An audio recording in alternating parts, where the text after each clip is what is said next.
खूप वर्षांपूर्वीची गोष्ट आहे. वीरवरा नावाचा एक मुलगा होता जो एका समुद्री जहाजावर काम करायचा. त्याच्या एका समुद्री यात्रेदरम्यान एका तीव्र गतीच्या वादळाने त्याचं जहाज नष्ट करून टाकलं. सगळं काही विखुरलं. दुसऱ्या दिवशी सकाळी बेशुद्ध वीरवराचे डोळे उघडले तेव्हा त्याला तो एक अनोळखी बेटावर पडलेला आढळला. मी कुठे आहे? कुणी आहे का? कुणी आहे का? कुणी आहे का?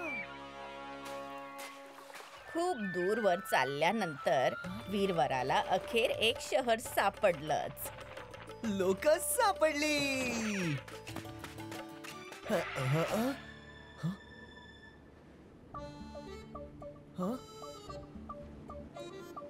कुठे निघून गेली इथली लोक? कोणी दिसतच नाहीये.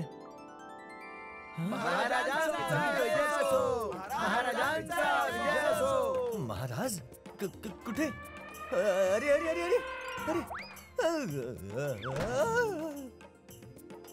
हे सगळं काय होत आहे आणि मला कुठे घेऊन जात आहेत?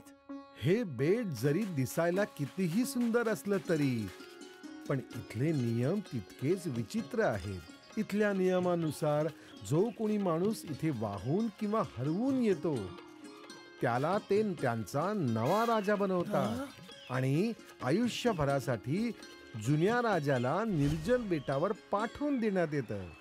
ज्याने राजा बनून इथली सेवा केली त्याला आयुष्यभरासाठी निर्जन स्थळी राहावं लागेल? हे तर खरोखर विचित्र आहे. तसं सध्या इथले राजा कोण आहेत?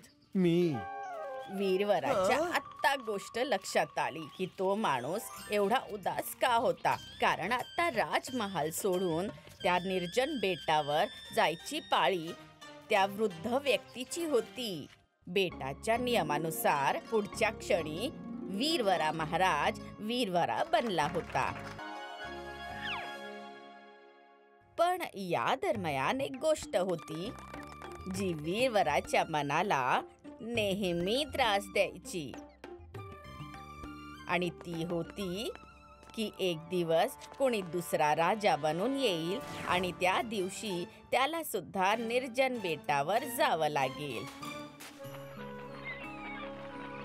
आणि यापासून सुटका मिळवण्यासाठी महाराज वीरवराला एक योजना सुचली. सैनिकांनो, पावसाळ्याच्या ऋतूमध्ये समुद्र किनारी राहणाऱ्या लोकांचं घर सहसा वाहून जातं. म्हणूनच माझा आदेश आहे की निर्जन बेटाच्या काही भागांना आपल्याच नगरांप्रमाणे विकसित करण्यात यावं.